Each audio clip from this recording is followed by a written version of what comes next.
To my YouTube channel ಬಿಂದಾಸ್ ಪಾರು vlog YouTube ಚಾನಲ್ಗೆ ತಮ್ಮೆಲ್ಲರಿಗೂ ಸ್ವಾಗತ. ಲೈಕ್ ಮಾಡಿ, ಕಮೆಂಟ್ ಮಾಡಿ, ಶೇರ್ ಮಾಡಿ, ಸಬ್ಸ್ಕ್ರೈಬ್ ಮಾಡುವುದ್ರ ಮೂಲಕ ಸಪೋರ್ಟ್ ಮಾಡಿ, ಲೈಕ್ ಮಾಡಿ, ಕಮೆಂಟ್ ಮಾಡಿ. ನಾನು ಬ್ಲಿಂಕ್ ಆ್ಯಪಲ್ಲಿ ಆರ್ಡ್ರ್ ಮಾಡಿದ್ದೆ. ತುಂಬ ಏನಾದರೂ ತಿನ್ನಬೇಕು ಅನ್ನಿಸ್ತಿತ್ತು.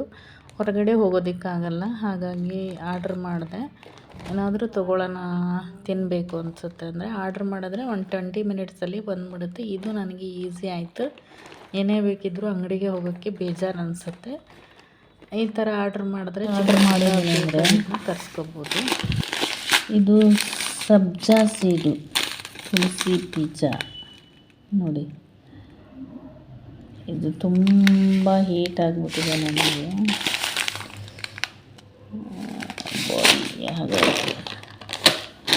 ಇದು ಬಾದಾಮ್ ಗೋಂದ್ ಅಂತ ಹೇಳಿ, ಇದು ಡೈಲಿ ತಿನ್ನೋದಕ್ಕೆ. ಅದಾದಮೇಲೆ ಹೆಲ್ತಿಯಾಗಿ ತಿನ್ನಬೇಕು. ಇದು ಸಮ್ಮರ್ ಡ್ರಿಂಕಿಗೆ ಬೇಕಾಗುತ್ತೆ. ಬಾದಾಮ್ ಗೋಂದು ಇದು ನೆನೆಸ್ಕೊಂಡು ತುಂಬ ಒಳ್ಳೆಯದು, ತುಂಬ ತಂಪು. ಇದನ್ನು ಒಂದು ಸ್ವಲ್ಪ ನೆನೆಸ್ಕೊಂಡು ನೀರಲ್ಲಿ ತಿನ್ನಬೇಕು. ಇದನ್ನು ವಿಡಿಯೋ ಮಾಡಿ ಹಾಕ್ತೀನಿ ನೆಕ್ಸ್ಟು. ಬಾದಾಮ್ ಗೋಂದ ಇದಿರಲಿ ಅಂತ ಹೇಳಿ ತರಿಸ್ಕೊಂಡೆ. ಅದಾದಮೇಲೆ ಸಪೋಟು ತರಿಸ್ಕೊಂಡಿದ್ದೀನಿ.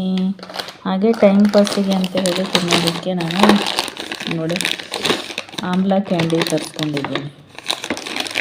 ಆಮ್ಲ ನಮ್ಮ ಹೆಲ್ತಿಗೆ ತುಂಬ ಒಳ್ಳೆಯದು. ಈಗ ಆಮ್ಲನ ತಿನ್ನೋಕೆ ತರಿಸ್ಕೊಳ್ಳಿಲ್ಲ, ಕ್ಯಾಂಡಿ ರೆಡಿ ಇದೆ, ಇದನ್ನು ತಗೊಂಡಿದ್ದೀನಿ. ಬಾದಾಮ್ ಗೋಂದು, ಇನ್ನು ಸಬ್ಜಾ ಸೀಡ್, ಇಷ್ಟನ್ನು ಆರ್ಡ್ರ್ ಮಾಡಿ ತರಿಸ್ಕೊಂಡಿದ್ದೀನಿ.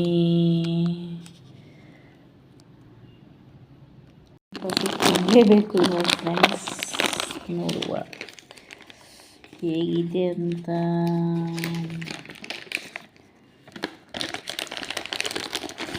ಬೇಕು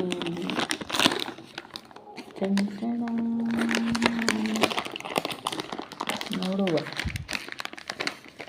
ಇದೆಲ್ಲ ಇಟ್ಕೊಂಡು ತಿನ್ನೋ ಅಭ್ಯಾಸ ಇಲ್ಲ ನನಗೆ, ಬೇಗ ಕಲೆ. ಇದು ಆಮ್ಲ ಕ್ಯಾಂಡಿ ಹೇಗಿದೆ ನೋಡಿ. ಇದು ನಾವೇ ಮಾಡ್ಕೊಳ್ಬೋದು, ಬಟ್ ನಂಗೆ ಟೈಮ್ ಇಲ್ವಲ್ಲ.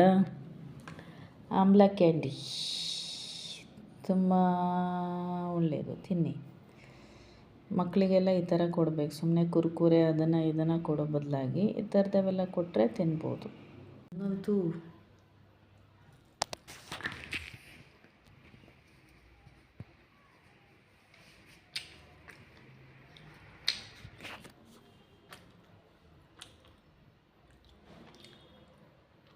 ಆಮ್ಲ ಕ್ಯಾಂಡಿ ಚೆನ್ನಾಗಿದೆ. ವಾವ್, ಚಿಕ್ಕ ಮಕ್ಕಳಿಗೆ ಕುರ್ಕುರೆ ಇದನ್ನು ಕೊಡೋ ಬದಲಾಗಿ ಇದನ್ನು ಕೊಡಿ, ಚೆನ್ನಾಗಿದೆ.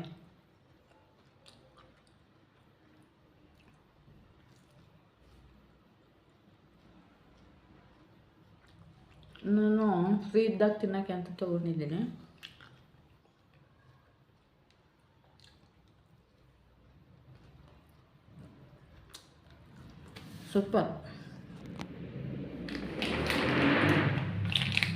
ಸೂಪರಾಗಿದೆ ಆಮ್ಲ ಕ್ಯಾಂಡಿ.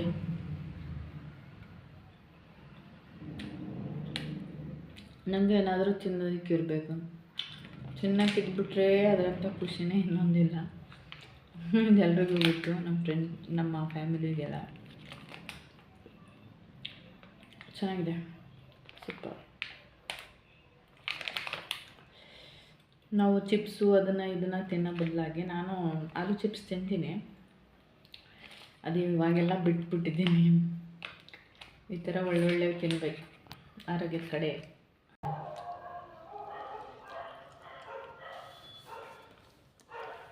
ಚಿಕ್ಕ ಮಕ್ಕಳಿಗೆಲ್ಲ ಈ ಥರದವೇ ಕೊಡಿ. ನೆಲ್ಲಿಕಾಯಿ,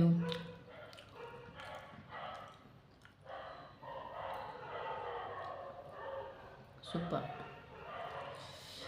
ನೆಕ್ಸ್ಟ್ ಯಾವ ಹಣ್ಣು ನೋಡ್ತೀನಿ ನೆಕ್ಸ್ಟ್. ಮೇಲೆ ನಾನು ಡೈಲಿ ಮಾರ್ನಿಂಗು ಯಾವುದಾದ್ರೂ ಒಂದು ಜ್ಯೂಸ್ ಮಾಡ್ಕೊಂಡು ಕುಡಿಯೋದು ಸಿಂಪಲ್ಲಾಗಿ ಮಾಡ್ತಾಯಿರ್ತೀನಿ. ಕೆಲವೊಂದು ಜ್ಯೂಸಸ್ಗಳು ಒಳ್ಳೆಯದೇ, ಡೈಲಿ ಒಂದೊಂದು ಮಾಡ್ಕೊಂಡು ಕುಡಿದ್ರೂ ತುಂಬ ಒಳ್ಳೆಯದು. ಸುಮ್ಮನೆ ನಾವು ಅಂಗಡಿಲಾಗಿ ದುಡ್ಡು ವೇಸ್ಟ್ ಮಾಡಿ ಕುಡಿಯೋದಕ್ಕಿಂತ ಮನೆಯಲ್ಲೇ ಈ ಥರ ಹಣ್ಣುಗಳಿದ್ದಾಗ ಇದು ಹಣ್ಣು ತಿನ್ನೋಕ್ಕೆ ಅಂತ ತರಿಸ್ಕೊಂಡಿದ್ದೆ. ಸ್ವಲ್ಪ ತಿಂದೆ, ಉಳಿದಿತ್ತು. ಸುಮ್ಮನೆ ಹಾಳಾಗುತ್ತಲ್ಲ, ಸ್ವಲ್ಪ ಜ್ಯೂಸ್ ಮಾಡ್ಕೊಂಡು ಕುಡಿಯೋಣ ಖಾಲಿ ಹೊಟ್ಟೆಗೆ ಅಂತ ಹೇಳಿ ಈ ಥರ ತೊಳ್ಕೊಳ್ತಾ ಇದ್ದೀನಿ. ಚೆನ್ನಾಗಿ ಹಣ್ಣನ್ನು ತೊಳ್ಕೊಂಡು ಬ್ಲ್ಯಾಕ್ ದ್ರಾಕ್ಷಿ ನಾವೇನು ಹಸಿರು ದ್ರಾಕ್ಷಿ ತಿಂತೀವಲ್ಲ ಅದಕ್ಕಿಂತ ವಿಟಮಿನ್ ಜಾಸ್ತಿ ಇದೆ. ಇದು ಪೋಷಕಾಂಶಗಳ ನಿಧಿ ಅಂತಲೇ ಈ ಹಣ್ಣನ್ನು ಕರೀತಾರೆ.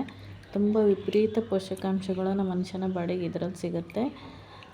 ಬ್ಲ್ಯಾಕ್ ಗ್ರೇಪ್ಸಲ್ಲಿ ಅಂದರೆ ಚೆನ್ನಾಗೂ ಕೂಡ ಇರುತ್ತೆ, ತಿನ್ನೋದಕ್ಕೇನೋ ಒಂಥರ ಮಜಾ ಅನಿಸ್ತಾ ಇರುತ್ತೆ. ನಾನು ಇದು 2ನೇ ಸಾರಿ ಎರಡಲ್ಲ 3ನೇ ಸಾರಿ ತರಿಸ್ತಾ ಇರೋದು. ಚೆನ್ನಾಗಿದೆ. ಹಾಗಾಗಿ ತೊಳೆದು ಹಣ್ಣನ್ನು ಈ ಥರ ತೊಳೆದು ಮಿಕ್ಸಿ ಜಾರಿಗೆ ಹಾಕ್ಕೊಂಡು ಇದನ್ನು ಜ್ಯೂಸ್ ಮಾಡ್ಕೊ ಕುಡಿತಾ ಇದ್ದೀನಿ. ಇದನ್ನು ಫಸ್ಟ್ ಟೈಮ್ ನಾನು ಜ್ಯೂಸ್ ಮಾಡ್ತಾ ಇರೋದು. ಹಣ್ಣನ್ನು ತೊಗೊಂಡು ಬರ್ತೀನಿ, ಉಳಿದಿರೋದು ಇದು. ಟೈಮ್ ಪಾಸ್ಗೆ ಒಂದು ಸ್ವಲ್ಪ ತೊಳ್ಕೊಂಡು ತಿನ್ನೋಕ್ಕೆ ಚೆನ್ನಾಗಿರುತ್ತೆ. ಹಾಗೆ ನಾನು ಶುಗರ್ ಬದಲಾಗಿ ಬೆಲ್ಲದ ಪುಡಿ ಹಾಕ್ಕೊಳ್ತಾ ಇದ್ದೀನಿ. ಬೆಲ್ಲದ ಪುಡಿ ತರಿಸಿಟ್ಕೊಂಡಿದ್ದೀನಿ, ಶುಗರ್ನ ಕಡಿಮೆ ಮಾಡೋಣ ಅಂತ ಹೇಳಿ. ಈಗಲೇ ನಾವು ಶುಗರ್ನ ಕಡಿಮೆ ಮಾಡಿದ್ರೆ ಒಳ್ಳೆಯದು. ಎಲ್ಲದರಲ್ಲೂ ಶುಗರ್ ಜಾಸ್ತಿ, ತುಂಬ ವಿಪರೀತ ಸ್ವೀಟ್ ತಿಂತಾಯಿದ್ದೆ. ಸ್ವಲ್ಪ ತುಂಬಾ ಕಂಟ್ರೋಲ್ ಮಾಡ್ಕೊಳ್ತಾ ಇದ್ದೀನಿ ನಾನು. ಹಾಗಾಗಿ ನಾವು ಜ್ಯೂಸ್ಗೆ ನನಗೆ ಶುಗರ್ಕ್ಕಿಂತ ಬೆಲ್ಲ ಹಾಕ್ಕೊಂಡು ಸ್ವಲ್ಪ ಪೆಪ್ಪರ್ ಪೌಡ್ರ್ ಹಾಕ್ಕೊಳ್ತಾ ಇದ್ದೀನಿ. ಅದಾದಮೇಲೆ ನಮಗೆ ಎಷ್ಟು ಬೇಕೋ ಅಷ್ಟು ನೀರನ್ನು ಹಾಕ್ಕೊಂಡು ರುಬ್ಬಿ ಮಿಕ್ಸಿ ಜಾರಲ್ಲಿ ಹಾಕಿ ಈ ರೀತಿ ರುಬ್ಕೊಂಡೆ. ಜ್ಯೂಸ್ ರೆಡಿ ಆಯಿತು. ಇನ್ನೇನು ಇದನ್ನು ಸೋದಿಸ್ಕೊಂಡು ಕುಡಿಯೋದಷ್ಟೇ ಬ್ಯಾಲೆನ್ಸ್. ಹಾಗೆ ಇದರಲ್ಲಿ ವಿಟಮಿನ್ ತುಂಬಾ ಚೆನ್ನಾಗಿರುತ್ತೆ ಮತ್ತು ಪೋಷಕಾಂಶಗಳ ನಿಧಿ ಅಂತ ಹೇಳಿ ಕರೀತಾರೆ. ಅಂತ ಹೇಳಿದ್ರೆ ನಾವು ತುಂಬ ಒಳ್ಳೆಯದು ಯೂಸ್ ಮಾಡೋದು. ಹಾಗಾಗಿ ಎಲ್ಲರೂ ವಿಡಿಯೋ ನೋಡೋದ್ರ ಮೂಲಕ ಸಪೋರ್ಟ್ ಮಾಡಿ, ಲೈಕ್ ಮಾಡಿ, ಕಮೆಂಟ್ ಮಾಡಿ, ಹೇಗಿದೆ ಅಂತ ಹೇಳಿ. ನನ್ನ ಜ್ಯೂಸ್ ರೆಡಿ. ಏನೋ ಒಂಥರ ಖುಷಿಯಾಗುತ್ತೆ ನಾವೇ ಮಾಡ್ಕೊಂಡು ಕುಡಿಯೋದ್ರಿಂದ. ಅದು ಹೇಗಾದರೂ ತುಂಬಾ ಚೆನ್ನಾಗಿದೆ. ಬ್ಲ್ಯಾಕ್ ಗ್ರೇಪ್ಸು ತುಂಬ ಒಳ್ಳೆಯದು ಕೂಡ. ಡೈಲಿ ಒಂದೊಂದು ಜ್ಯೂಸ್ ಮಾಡ್ಕೊಂಡು ಕುಡಿಬೇಕು. ನಾನು ನಿನ್ನೆ ಲೆಮನ್ ಜ್ಯೂಸ್ ಮಾಡ್ಕೊಂಡು ಕುಡಿದೆ ಬೆಳಗ್ಗೆ. ಇವಾಗ ಬ್ಲ್ಯಾಕ್ ಗ್ರೇಪ್ಸು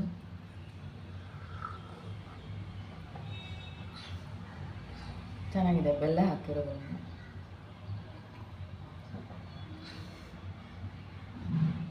ಈ ಜೀರ್ಣಶಕ್ತಿ ಮತ್ತು ರೋಗ ನಿರೋಧಕ ಶಕ್ತಿ ಹೆಚ್ಚಾಗೋದಕ್ಕೆ ಕಾರಣ ಆಗುತ್ತೆ.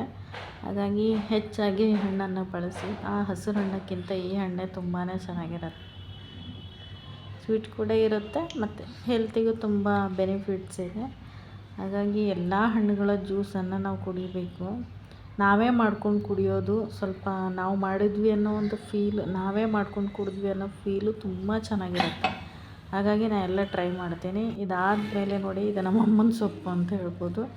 ಈ ಸೊಪ್ಪು ನೋಡಿದ ತಕ್ಷಣ ನಮ್ಮ ಅಮ್ಮ ನೆನಪಿಗೆ ಬರ್ತಾರೆ. ಅವರು ಸೊಪ್ಪು ಅಂದರೆ ಎಲ್ಲಿಂದಾದರೂ ಹಳ್ಳಿ ಕಡೆ ಗೊತ್ತಲ್ವ, ಸೊಪ್ಪು ತಂದು ಪಲ್ಯ ಮಾಡಿ ರೊಟ್ಟಿ ಮಾಡಿಕೊಡೋದು ಅಭ್ಯಾಸ. ನಮ್ಮಮ್ಮ ನಾನು ಹೋದರೆ ತರಕಾರಿ, ಸೊಪ್ಪು, ಪಲ್ಯ, ಅಕ್ಕಿ ರೊಟ್ಟಿ ಮಿಸ್ ಮಾಡಲ್ಲ. ಹಾಗೆ ನಾನು ಚಪಾತಿ ಮಾಡಿಕೊಂಡೆ. ನಾನು ಊರಿಗೆ ಹೋದರೆ ಹೆಚ್ಚಾಗಿ ಚೌಳಿಕಾಯಿ ಪಲ್ಯ, ಅಕ್ಕಿ ರೊಟ್ಟಿ, ಬದನೆಕಾಯಿ ಪಲ್ಯ, ಅಕ್ಕಿ ರೊಟ್ಟಿ, ಸೊಪ್ಪಿನ ಪಲ್ಯ, ಅಕ್ಕಿ ರೊಟ್ಟಿ ಈ ಥರ ತುಂಬ ಇಷ್ಟಪಡ್ತೀನಿ. ಅದು ನಮ್ಮಮ್ಮ ಮಾಡೋದು. ಇದು ನಮ್ಮಮ್ಮ ನೆನಪಿಗೆ ಬಂತು. ಯಾಕೆಂದರೆ ಸೊಪ್ಪು ಅಂದರೆ ಅವ್ರಿಗೆ ತುಂಬಾ ಇಷ್ಟ, ತುಂಬ ವಿಪರೀತ ಇಷ್ಟ. ಅವರು ಸೊಪ್ಪನ್ನು ಹಳ್ಳಿ ಕಡೆ ಗೊತ್ತಲ್ವ, ಗದ್ದೆ ಕಡೆ ಹೋದರೆ ಎಷ್ಟೊಂದು ಸೊಪ್ಪು ತರುತ್ತಾರೆ. ಇವರು ಸೊಪ್ಪಿನ ಸೀಸನ್ ಬಂತು ಅಂದರೆ ಗದ್ದೆ ಹೋಗೋದು, ಎಲ್ಲ ಸೊಪ್ಪು ತೊಗೊಂಡು ಬರೋದು, ಪಲ್ಯ ಮಾಡೋದು, ಈ ಥರ ನಮ್ಮಮ್ಮನೇ ಮಾಡ್ತಾಯಿದ್ದದ್ದು. ಹಾಗಾಗಿ ಅವರು ಹೇಗೆ ಮಾಡ್ತಾರೋ ನಾನು ಹಾಗೆ ಮಾಡಿ ಚಪಾತಿ ಮಾಡ್ಕೊಂಡು ನಾನು ತಿಂದೆ. ಇದಾದಮೇಲೆ ಚಪಾತಿನ ಮಾಡಿಕೊಂಡು ಪಲ್ಯ ಮಾಡಿಕೊಂಡು ತಿಂದೆ. ಸೊಪ್ಪುಗಳನ್ನ ಹೆಚ್ಚಾಗಿ ಬಳಸೋದು ಒಳ್ಳೆಯದು. ಹಾಗಾಗಿ ನಾನು ಸೊಪ್ಪುಗಳಂದರೆ ಇಷ್ಟ ನನಗೆ. ಸಬ್ಬಸಿಗೆ ಸೊಪ್ಪು ಇಷ್ಟ. ತಂದು ಪಲ್ಯ ಮಾಡ್ಕೊಂಡು ಚಪಾತಿ ಮಾಡ್ಕೊಂಡು ತಿಂದೆ. ಇದಾದ ವರ್ಷದ ಮೊದಲ ಮಾವಿನ ಹಣ್ಣು. ಈ ಸೀಸನಲ್ಲಿ ಫಸ್ಟು ಒಂದು ಮಾವಿನ ಹಣ್ಣು ತೊಗೊಂಡು ಬಂದಿದ್ದೆ, ಅದನ್ನು ತಿಂತಾಯಿದ್ದೀನಿ. ಬಟ್ ಅಷ್ಟೊಂದು ಸ್ವೀಟ್ ಏನು ಅನ್ನಿಸ್ಲಿಲ್ಲ ನನಗೆ. ಬಟ್ ಓಕೆ, ನಂಗೆ ತಿನ್ನೋಕ್ಕಾಗಲಿಲ್ಲ.